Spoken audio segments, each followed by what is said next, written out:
نہیں، 2 دفعہ نہیں، 3-4 دفعہ انسٹیگیٹ کیا گیا، گالی گلوچ کی گئی، جس میں کوئی بھی غیرت مند شخص جو ہوتا اس کی طرح ہمارے ایم پی اے خالد نثار ڈوگر صاحب جو ہیں انہوں نے اس شخص کو عزت دار طریقے سے منع کیا، اس کو ہاتھ کے اشارے سے منع کیا۔ جب اس نے اخلاق سے گرے ہوئے اشارے شروع کیے تو پھر مجبور ہو کر ڈوگر صاحب نے جا کر اس کو اپنے ہاتھ سے روکا۔ ہم بالکل اس کی تردید کرتے ہیں کہ ہاتھا پائی نہیں ہونی چاہیے، لیکن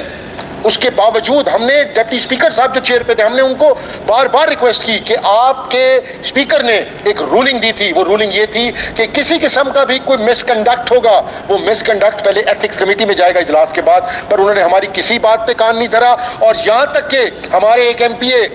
لاہور سے شیخ امتیاز احمد صاحب، اس شریف آدمی نے صرف اتنا کہا کہ آپ کا کورم پورا نہیں ہے۔ جب کورم پورا نہ ہو تو اجلاس کی کارروائی غیر قانونی ہوتی ہے، لیکن طاقت کے نشے کے اندر انہوں نے کہا آپ بھی سسپینڈ۔